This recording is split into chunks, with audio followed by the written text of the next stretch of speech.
Hi everyone, welcome back. My name is Nico Meyering and I use he, him pronouns. I'm a white man with blonde hair, brown and blue spectacles, and a green flannel shirt. I'm seated indoors against a purple wall and some bookcases. And, like about 20% of the global population, I'm disabled. Non-disabled individuals might see our lives and experiences as tragic, sad, pitiful, but I don't know, guys. I've been disabled a pretty long time now, and I think there's also room for disabled joy. Our community has as many members as it has opinions. So I've asked my friend Tracy here with me today to talk about disabled joy. Hi, Tracy. Thank you for joining me. Of course, thank you for having me. I Of appreciate it. course. Yeah, no problem. Can you share Mhm. a joyful memory with me? It could have to do with your disability, or it could be totally independent. Absolutely. So for me, it was moving into my first accessible home, which was May of 2021.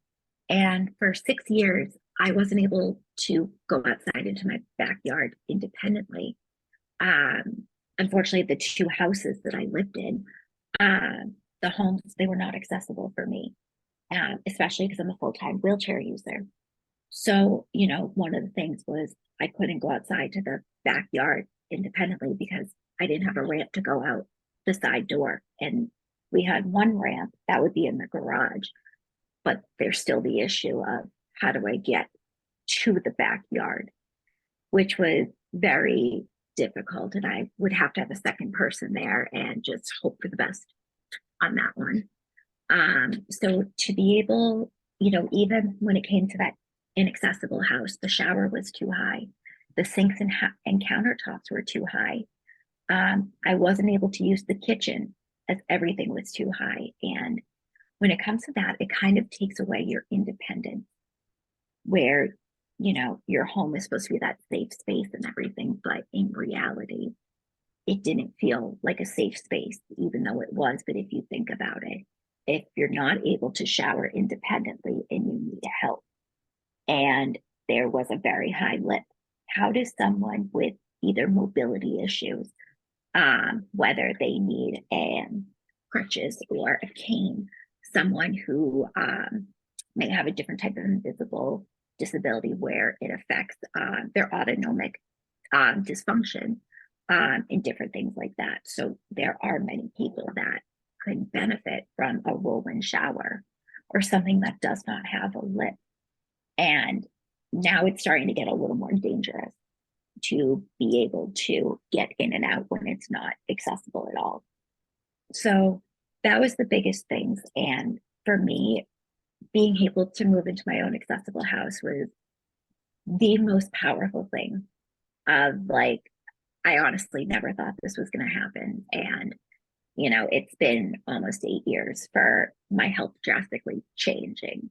And, still going through the grieving and things are better with my life day.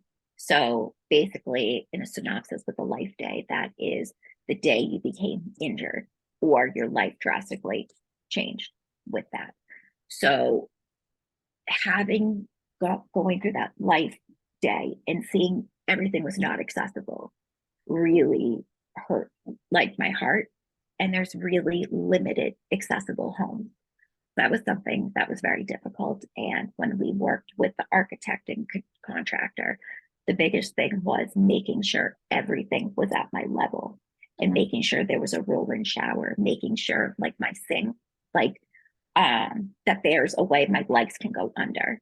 So then it's not stuck in a bizarre position. Right. I got in, a dishwasher that just pulls out, reminding me of a restaurant. The biggest thing for me was I still couldn't get out to my backyard, so we had a 50-foot ramp installed. That was the only way, and to be able to get up and down that ramp by myself and being able to play with my dog is really incredible. And the home, when the prior owner, she was also a wheelchair user. So there was a ramp uh, that was built in the front of the house. And that's how I knew it was my house. Like it was the right one for me. But being able to modify a home and make it mine and make it accessible for me, never thought this day would come. And that's probably one of the best joyful moments I've had in my life so far. Absolutely. That's fantastic that you have a house that works for you, that you can navigate, and where things are accessible to you. Mhm. I'm here in Philadelphia where I often hear about wheelchair users having to turn down public housing because counters are not at the right height for them. And Yeah, then if you have to refuse a certain number of houses, then you're no longer helped by our housing authority. So there's a huge disconnect there that we're trying to kind of smooth over. So yeah, yeah, the struggle is real, and the housing stock that is accessible is yeah, very limited. I'm glad yeah, you got that. yeah. Thank you. Of Thank you. course. It's interesting with the, public housing, there's a limit. They don't have that much. And if it's an accessible home, you have to jump as fast as you can That's to right. take it. And it sounds so familiar in Philadelphia. So I'm from Boston. And that's exactly the same way and exactly in every town. So it's really unfortunate how much housing is really, ableism Yeah, in a sense. absolutely. Yeah. This feeds into my second question a bit, which is how has your disability impacted or intersected with uh, Mhm. your ability to pursue joy or to pursue your own happiness? That's a great question. And I think what is very difficult is not knowing if a place is wheelchair accessible or under accessible under the Americans with Disabilities Act, ADA. So, for an example, we're going to talk about a restaurant. Okay, so there are many times that it's happened to all of us that we go somewhere and it's not accessible. It happens often. It could be, information you're told that it actually has a ramp. It could be looking it up online and saying there's a ramp, but actually there isn't. So, a great example was going to a restaurant that I'd never been to. And the first thing I do is research, is it accessible? Both on their website, but also Google reviews, definitely recommend that. And either that or I'll call the restaurant. Okay, great. So they're saying everything is accessible. And I would get to the specific restaurant and find out there's no ramp. That, or maybe it's a really bad ramp where it's a serious incline. And then finding out, yeah, the bathroom's not even accessible. Where I've had moments where my wheelchair won't even fit in the door frame, where there have been times I've considered like getting myself out of my wheelchair and dragging myself. Because, going to the bathroom, that's a human right. That's not a privilege. And I think often a lot of places do not think of that. And even I've been to places like a nail salon before, and it shows that it's accessible. The bathroom is not.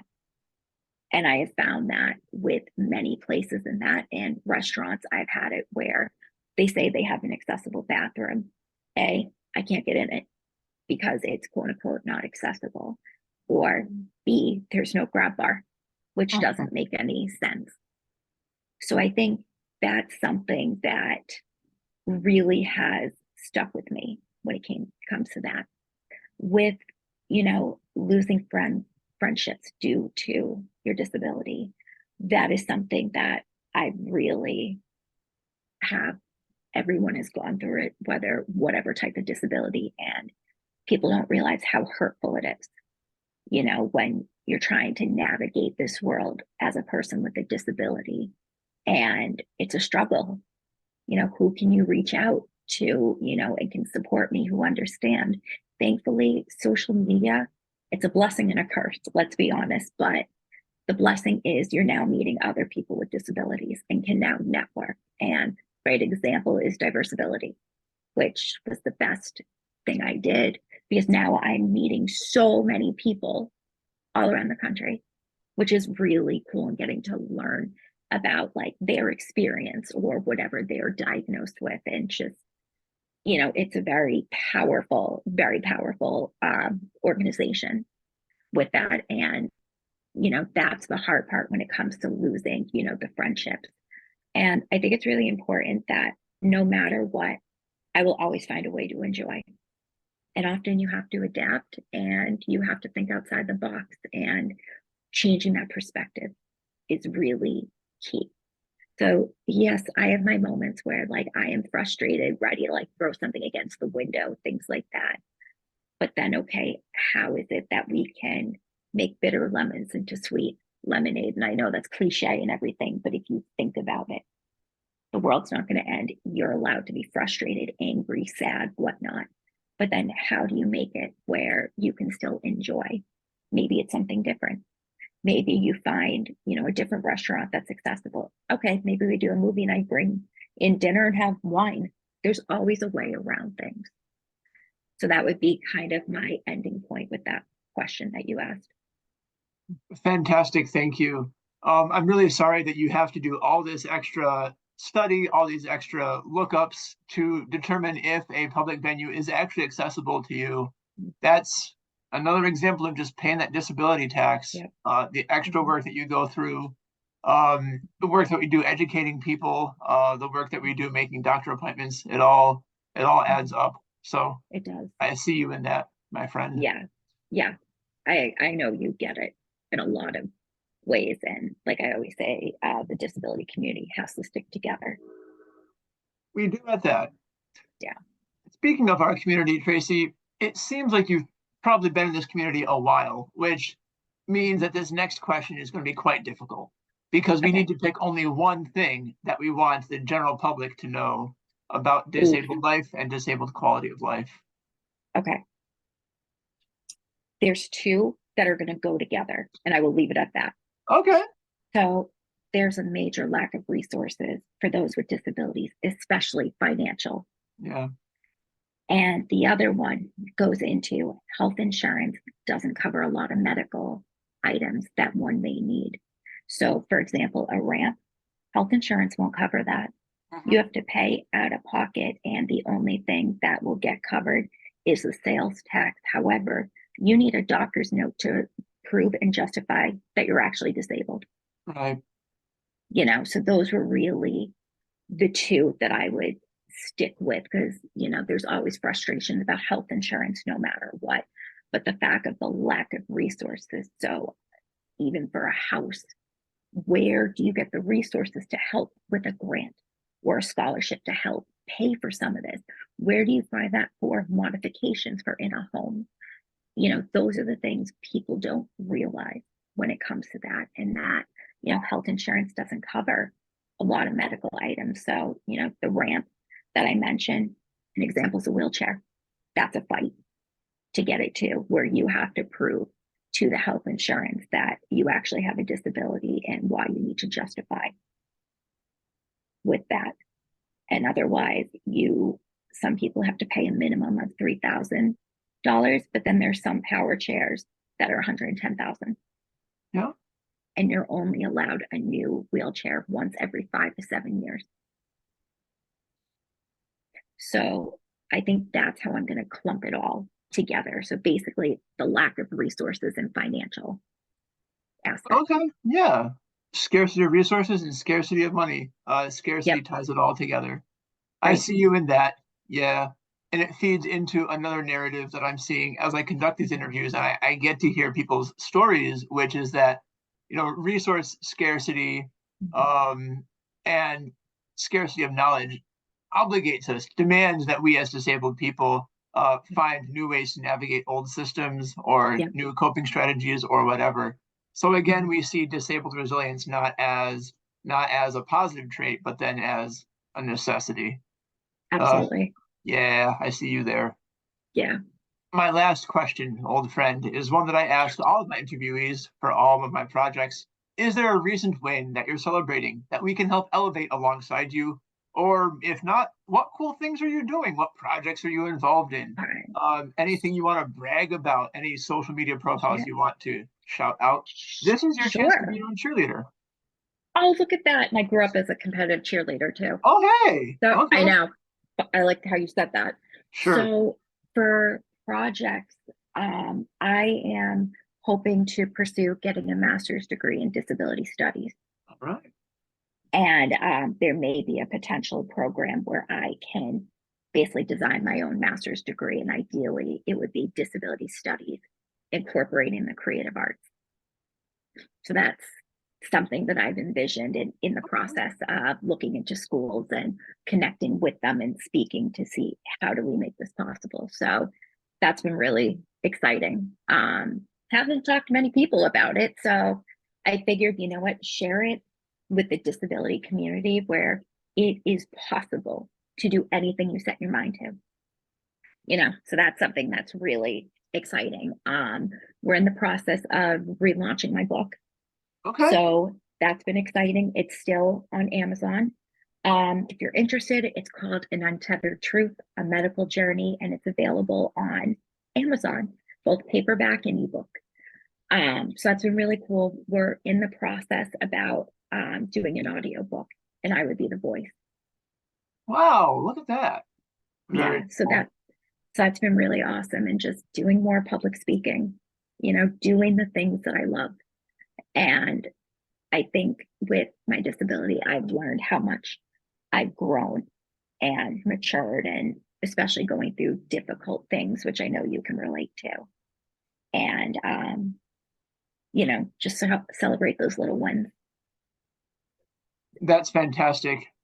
My Thank friend's you. Tracy, a published author, someone going to grad school soon. This is really great. And I really celebrate those wins and that progress alongside you. Thank you. Of All right, Tracy, thank you for your time today. And I can't wait to see course. what you do next. Same here. Audience, tune in next time. I'm rooting for you.